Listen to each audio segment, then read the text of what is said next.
大家好，歡迎嚟到我嘅 channel。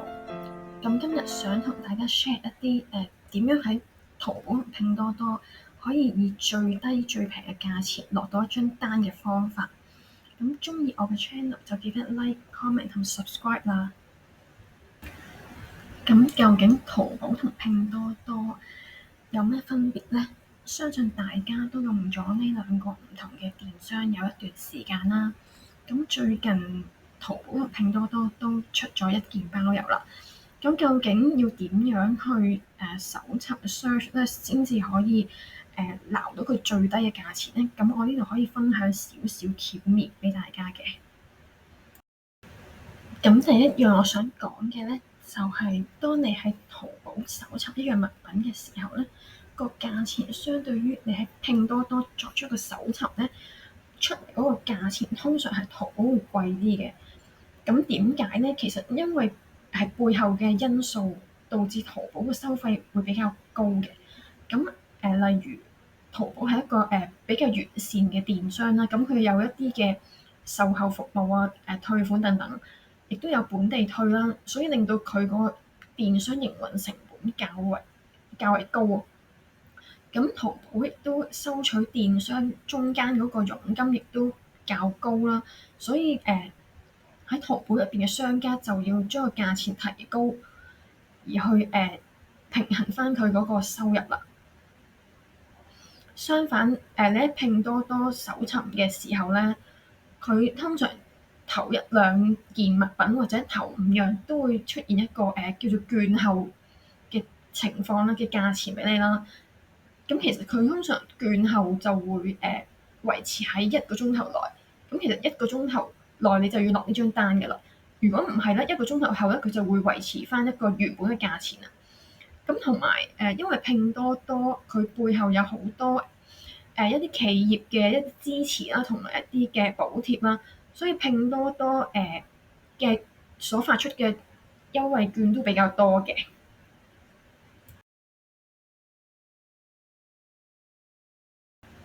咁喺呢度都可以講少少個人喺淘寶同拼多多一啲嘅落單嘅經驗嘅。咁通常拼多多佢俾你嘅優惠券咧，就會平幾蚊啦，同埋佢個優惠券其實分咗兩種嘅，有一種就係冇門檻優惠券，通常就係5蚊嘅。咁佢當佢個平台即係意識到你有時作出一啲退款啊，或者對嗰件物品有啲唔滿意嘅情況咧，佢個電腦個平台就自動送一張5蚊嘅冇門檻個消費券落你嗰個account 入邊嘅。咁另一種優惠券就係要喺指定頁面先可以用得到嘅。咁其實呢一種優惠券咧，我就唔係好建議大家去使用啦。咁係因為咧，佢係一啲指定頁面先可以用到嘅優惠券咧，佢本身個頁面嘅價錢已經係提高咗啦，已經較高咗先至俾翻張優惠券俾你。其實你唔用優惠券去落單個價錢，可能比起你用優惠券更加平。咁大家喺使用優惠券嗰方面就要多加留意啦，千祈唔好覺得佢俾咗優惠券你個價錢就係已經平咗，我就要去落呢張單咯。同埋有時啲優惠券都係講緊幾毫子或者一兩蚊，佢其實就係想氹你落嗰張單。同埋喺拼多多你落完一張單嘅時候咧，會發現佢嗰個物品會變翻去原價，令到你下次再作出一個回購嘅時候咧，個金額就會再提高咗啦。咁呢個大家都要留意同埋小心嘅。咁最後我想講下咧，就係關於淘寶同拼多多個 Apps 入邊嘅一啲特別嘅頁面。咁咧，因為呢啲嘅特別頁面亦都會導致你下單個金額係較為便宜嘅。咁有乜嘢叫做特別嘅頁面咧？咁我哋打開淘寶個 Apps 咧，我自己最常用到嘅就係一啲散錢卡啦，同埋紅包。咁如果你買咗88 VIP 咧，就一個月就可以每日都攞到2蚊嘅紅包啦。咁其他你話種菜啊 Apps 嗰啲咧，我就好少用得到嘅。咁如果你用到呢啲2蚊嘅紅包，其實你張單已經平咗2蚊㗎喎。咁相對於喺拼多多咧，佢就冇咁複雜嘅。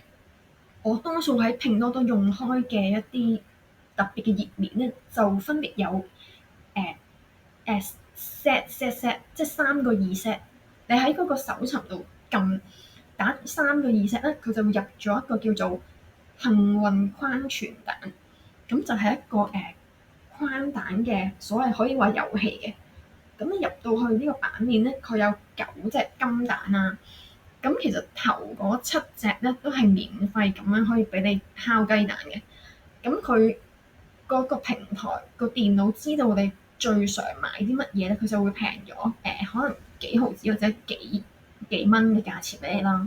咁最後嗰2隻雞蛋咧，你就要做一啲任務，可能要再落啲單或者再搜尋多啲 PDD，咁佢就會開到最後嗰2隻金蛋啦。因為最後嗰隻雞蛋通常就係一張5折嘅券啦。咁如果佢真係開出嚟嗰個貨品係啱你用嘅，咁我就覺得好抵啊！就算我唔係考慮最後嗰2隻金蛋，我頭嗰7隻金蛋，佢可能已經平咗1-2蚊俾我，咁我覺得個價錢合理啊，我都會落單嘅。咁第二個喺拼多多我要介紹嘅特別頁面咧，佢就叫做DBDB。咁其實佢個名咧就叫做8秒奪寶。咁你入到去呢個版面咧，佢就你就撳立即搶購啦。咁佢個電腦就會估你最近想買啲乜嘢，或者你成日遊覽嗰樣物品咧，佢就會有機會平俾你啦。咁要留意喎，如果你入到呢個版面咧，佢俾你考慮落單嘅時間係2分鐘咯，即係你要喺2分鐘嘅時間內去考慮個價錢合唔合理，係咪我心目中嘅價錢而去落呢張單咯。咁同埋每一日入8秒奪寶呢一個活動頁面，你只係有3次嘅機會咯。即係譬如如果第一 round 嘅貨品我唔中意，就可以等下一輪嘅物品。如果第2輪嘅物品我都唔啱咧，就可以等第3輪嘅物品。咁去到第3輪之後咧，如果你都係唔啱嘅話咧，你可能就要等聽日先至再有機會可以即係 refresh 到嗰啲 items 咯。咁電腦亦都會即係知道你重新嚟過，咁就會再個背後嘅電腦會再即係產生一啲平價嘅貨品去所謂吸引你落單咯。